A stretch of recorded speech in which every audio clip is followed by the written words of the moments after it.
En la ceremonia nacional por la reforma legal, un joven negro subió al escenario y habló. Nací en una celda. Mi madre fue reclusa.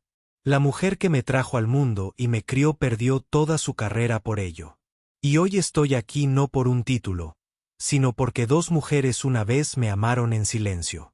Todos en la sala se pusieron de pie, no por protocolo, sino por una verdad demasiado hermosa, demasiado dolorosa y demasiado humana para ignorarla. Phoenix, Arizona. El aire de verano de ese año era tan seco como una acusación jamás pronunciada. Dentro de la sala de guardia nocturna de la residencia de ancianos Brookfield, Leticia Moore, una enfermera negra de 26 años con 5 meses de embarazo, se inclinó para registrar el último frasco del botiquín. Las ampollas de morfina seguían intactas. Pero a la mañana siguiente, una auditoría sorpresa le derrumbó el mundo. Leticia fue acusada de robar analgésicos de alta dosis a pesar de que semanas antes había presentado denuncias de que alguien había estado usando su código de turno fuera del horario laboral. Incluso intentó llamar a su supervisor para dar la alarma, pero sus preocupaciones fueron desestimadas. En su primera audiencia, Leticia se sentó sola, sin abogado ni familia. No podía permitirse un abogado privado, y el abogado de oficio habló con ella apenas 12 minutos antes de que comenzara el proceso. Daniel Kla, un fiscal joven y ambicioso, aprovechó el caso para impulsar su campaña política. Robó medicamentos a ancianos con dolor, algo absolutamente imperdonable. Esta es una victoria para los vulnerables, la justicia y la atención médica. Leticia tardó menos de 1 hora en ser condenada. Fue trasladada al complejo penitenciario estatal de Arizona, Ville, una instalación en el desierto a casi 1 hora al oeste de Phoenix, donde el polvo se filtraba por cada rendija de las puertas de hierro. Nadie le preguntó si era inocente. Nadie la miró a los ojos mientras se leía el veredicto. En los últimos meses de su embarazo, Leticia se recluyó en el silencio. Rara vez hablaba. En cambio, escribía. Una de sus últimas cartas, bien doblada y guardada dentro de una vieja Biblia encuadernada en cuero, decía: intenté explicarlo, pero una verdad que nadie escucha es como si no existiera. Eso era todo lo que le quedaba para darle al niño que aún no había nacido y a un mundo que le había dado la espalda mucho antes del veredicto. En la enfermería de la prisión de Ville, el turno de noche solía transcurrir en un silencio denso, interrumpido solo por el ocasional azote del viento del desierto contra los barrotes de hierro. Pero esa noche, no fue el viento lo que rompió el silencio. Fue el sonido de una mujer gritando de dolor y algo mucho más profundo. Margaret Doyle, de 53 años, enfermera jefa de la sala de maternidad de la prisión estatal de Arizona, sabía que ese grito no era solo físico. Transmitía dolor, miedo y algo que ninguna reclusa podía expresar: esperanza. Se dirigió rápidamente a la sala médica lateral donde Leticia Moore se retorcía en una estrecha camilla con estructura de acero, con las manos apretadas alrededor del borde. Estaba de parto. No había médico. La oficina del director había emitido una directiva. No se permitían traslados de reclusas a menos que fueran de vida o muerte. Así que Doyle, conocida en todo el sistema como meticulosa y estricta al pie de la letra, cerró silenciosamente la puerta de la enfermería, se arremangó y comenzó a prepararse para asistir al parto ella misma. Estaba rompiendo el protocolo, violando la seguridad de la prisión, y lo sabía. Antes de entrar en la sala de urgencia secundaria, Doyle miró la cámara de vigilancia del techo. Enviaba imágenes en vivo directamente a la sala de control de la prisión. En un momento de serena rebeldía, escaneó su placa médica de nivel 4, accedió a la terminal y desactivó la transmisión de video durante 30 minutos bajo la etiqueta de prueba interna del sistema. Cuando nació el bebé, un niño, Doyle no lo entregó inmediatamente a custodia como exigía el protocolo. En cambio, lo colocó suavemente sobre el pecho de Leticia, piel con piel, durante unos fugaces segundos. Leticia no habló al principio. Simplemente inclinó la cabeza y besó la frente de su hijo. Por favor, No dejes que crezca sabiendo que su madre fue una reclusa, susurró. Doyle no respondió, pero tenía los ojos húmedos. El llanto del bebé resonó bajo la luz fluorescente parpadeante, agudo, brillante, como si rompiera el silencio que había envuelto toda la prisión. Leticia no lloró. Solo lo miró una vez más. Luego apartó la mirada cuando un oficial entró con un portapapeles, el formulario de entrega parental. Leticia no firmó con la mano. Firmó con un temblor. Doyle se quedó allí observando. No habló. Simplemente agarró su mascarilla quirúrgica húmeda con ambos puños, respirando entrecortadamente. Cuando se llevaron a Leticia en la camilla, Doyle se sentó en el borde de la cuna sosteniendo al bebé en brazos, respirando como si nunca antes hubiera conocido la vida.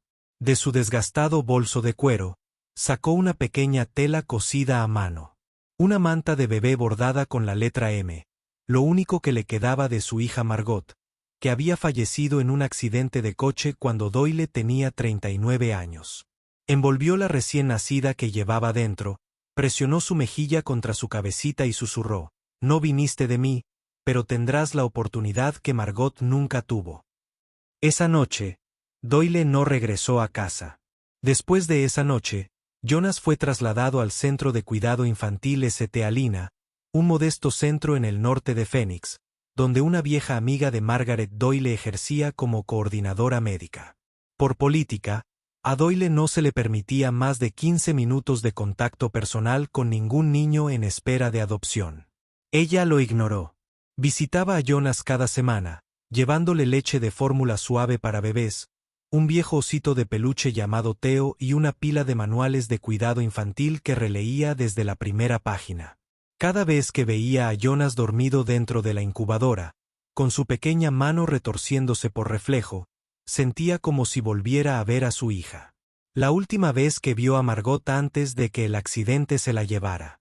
En su solicitud de adopción manuscrita, la letra era firme, excepto por la parte donde la tinta se había corrido ligeramente.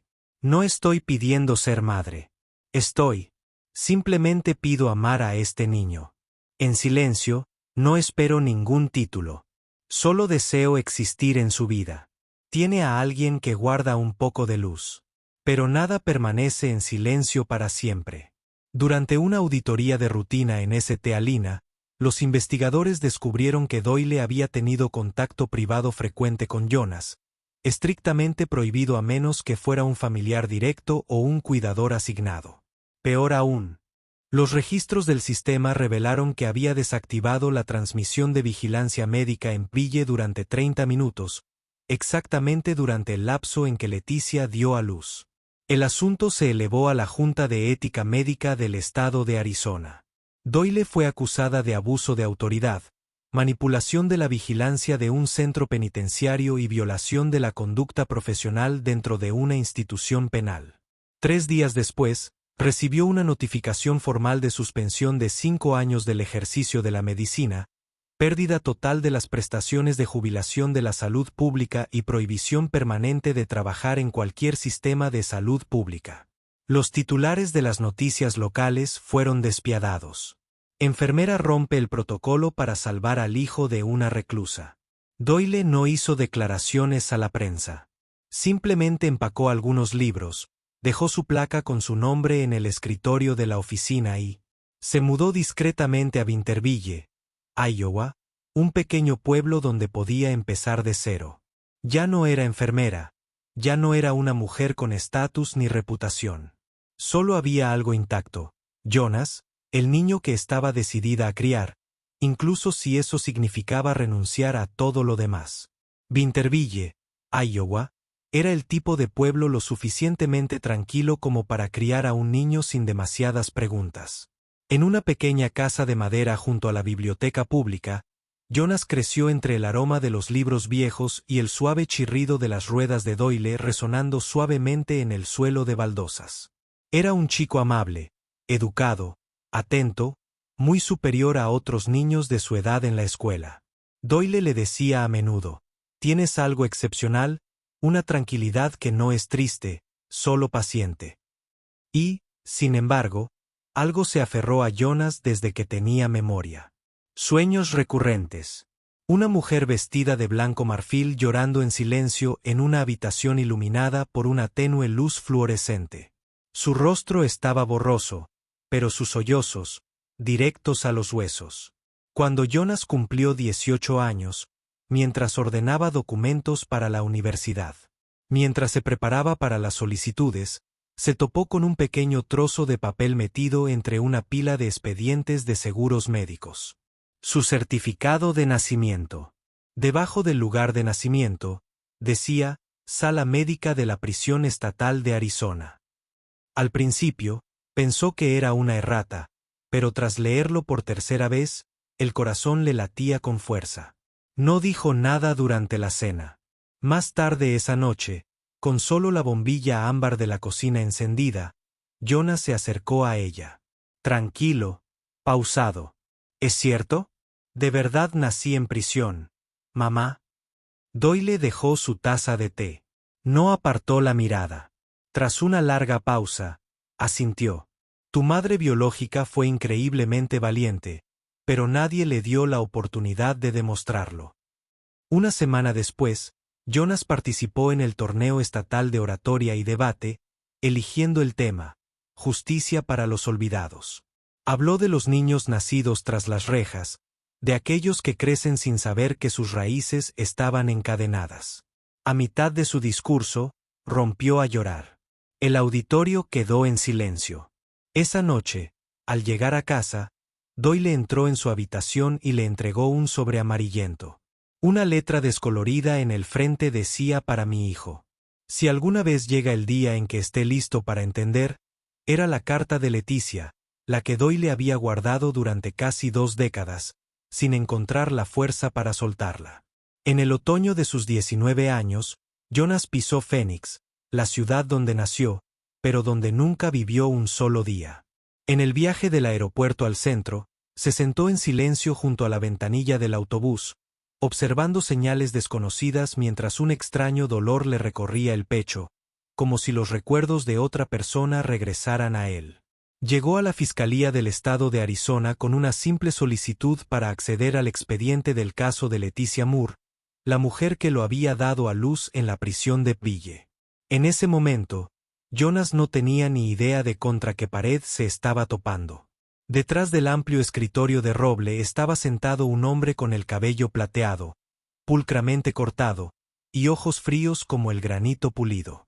Daniel Cla, el mismo fiscal que había firmado la condena de Leticia. Ahora presidente del Tribunal Supremo del Estado. Cla no se molestó en. Leyó el expediente. Empujó los papeles sobre el escritorio, con voz plana y cortante. La gente nacida en prisión no debería andar rebuscando en el pasado. Lo mejor que puedes hacer es vivir como si nunca hubieras encontrado nada de esto. Jonas salió, agarrando la carta que le había dejado su madre. En el autobús de regreso a su motel, la abrió de nuevo. Cerca del final de la página, una línea se veía borrosa por el agua. La enfermera rubia lo veía todo, pero tenía miedo. Esa frase se convirtió en la clave. Durante las siguientes 3 semanas, Jonas revisó las listas de personal, los recibos de transferencia interna, los informes disciplinarios archivados y los registros polvorientos enterrados en la Biblioteca de Registros Federales. Finalmente, un nombre apareció. Emily Sloan, la enfermera a cargo del inventario de medicamentos en Ville durante el arresto de Leticia. Ahora estaba jubilada y vivía en Dayton, Ohio, según una dirección que figuraba en una pequeña biblioteca pública, donde hacía voluntariado algunos días a la semana. Jonas imprimió la carta, la dobló con cuidado y la guardó en el bolsillo interior de su chaqueta. No sabía si Emily recordaba a su madre, pero él sabía con certeza una cosa: alguien la había visto. Y si alguien aún recordaba, Leticia aún tenía una oportunidad. Esa mañana, una inusual capa de niebla se cernía sobre el cielo de Phoenix. Jonas estaba frente a la residencia de ancianos St. María, un tranquilo centro enclavado en los suburbios del oeste de la ciudad, a pocos kilómetros de donde nació, pero a casi 20 años de distancia en el recuerdo. Leticia Moore yacía en la habitación 209, segundo piso, cerca de una ventana con cortinas blancas y una orquídea marchita en el alféizar. Había quedado paralizada de un lado tras un derrame cerebral hacía 3 años. No podía hablar. Se comunicaba solo con los ojos y el leve movimiento de los dedos.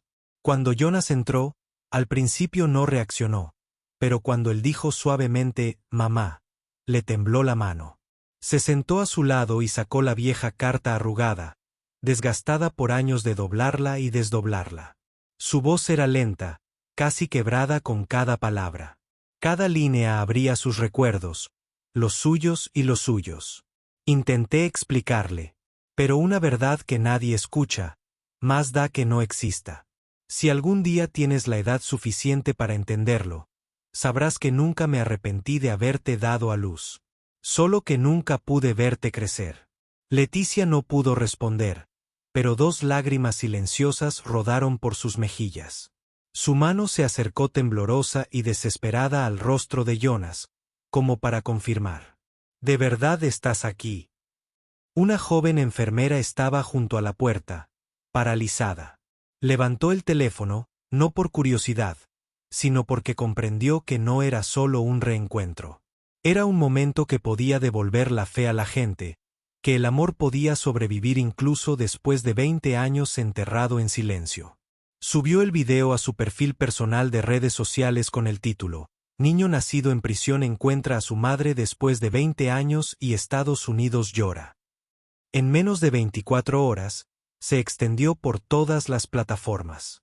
Sin música de fondo, sin edición, solo lágrimas y el silencio más hermoso que Internet jamás había presenciado. 3 días después de que el video se viralizara, Jonas recibió una llamada de un número desconocido con prefijo de Dayton, Ohio. La voz de la mujer al otro lado temblaba, pero cada palabra era clara. «Me llamo Emily Sloan. Por aquel entonces era enfermera en Pille». Jonas se quedó paralizado. Ella existía. La mujer sobre la que su madre había escrito era real. Emily pidió reunirse en un pequeño café cerca de la biblioteca pública donde era voluntaria. Ya tenía unos 50 años, cabello corto y rubio oscuro. Su mirada tenía una expresión cansada y decidida. Tras varios minutos de silencio, habló. «Lo vi todo», dijo Emily, con los ojos verdes. Ese día, llamaron a Leticia a la enfermería. El supervisor Harrison la esperaba con una hoja de inventario de medicamentos ya llena. Le ordenó que firmara. Leticia dijo que no tenía ni idea de ese lote de medicamentos. Yo estaba de pie junto a la puerta. La oí suplicar, «Estoy embarazada. Por favor, déjame hablar con un abogado». Pero Harrison la miró y dijo lentamente, «Si no firmas, lo consideraremos un robo premeditado. Y sabes, cuando nazca ese niño, todo el mundo creerá que su madre fue una ladrona, a menos que admita que solo fue víctima de un error administrativo». Emily hizo una pausa, con la voz quebrada. Vi cómo el rostro de Leticia cambiaba, no por miedo a la sentencia, sino porque se dio cuenta de que si se quedaba callada, al menos su hijo podría crecer con una cosa, dignidad. Así que firmó, no para confesar, sino porque era la única manera de proteger lo último bueno que podía darle a su hijo nonato. Las manos de Emily temblaban al apretarlas. Quería hablar. Lo hice, pero era nueva, todavía en libertad condicional, y tenía miedo. Pensé que alguien más haría lo correcto, pero nadie lo hizo. Jonas no la culpó, preguntó en voz baja. ¿Estarías dispuesta a decir eso otra vez? Esta vez en el tribunal. Emily asintió. Su voz tembló. Ya no puedo vivir con esa cobardía. Cuando vi tu video, cuando vi a Leticia, supe que ya no tenía excusa para guardar silencio.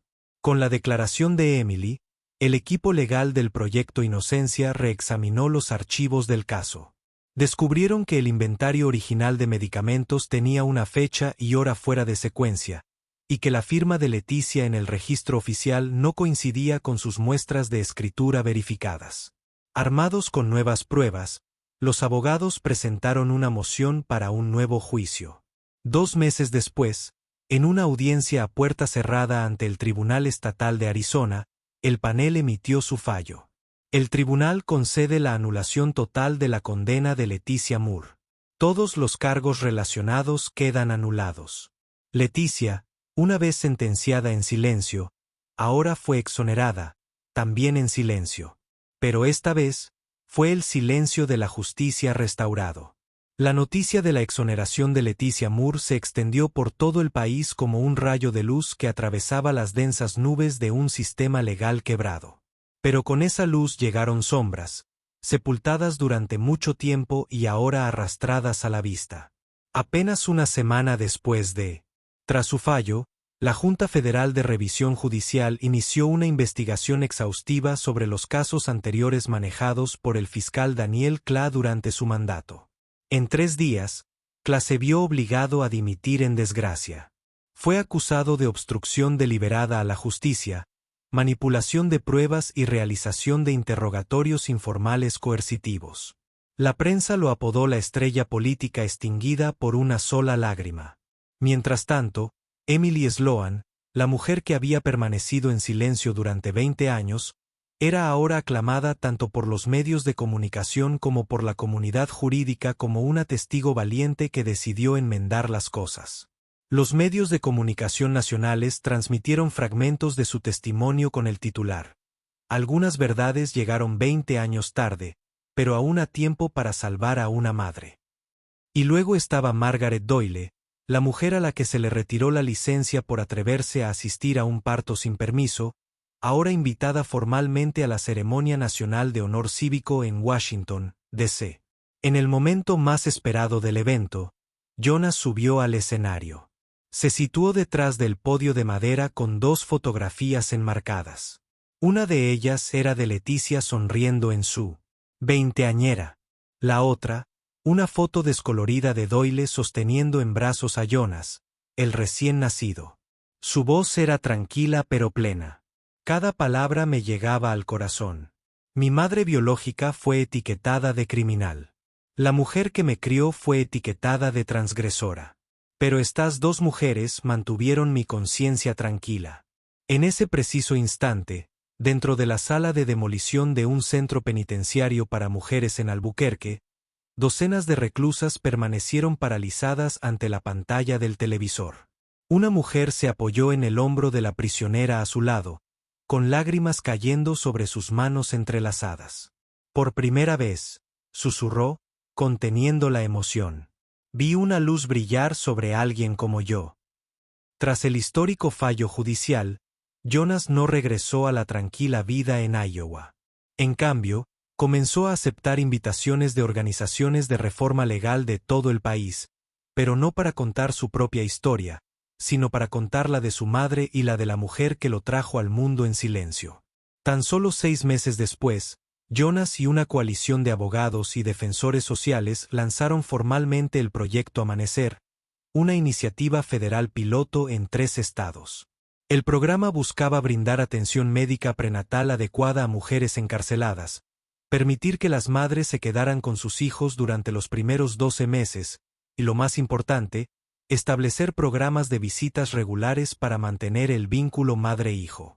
En la ceremonia de lanzamiento del proyecto, Jonas se presentó ante la prensa y dijo: "No queremos que niños como yo crezcan sin conocer el rostro de su madre, y no queremos que madres como la mía den a luz aisladas y silenciadas el resto de sus vidas".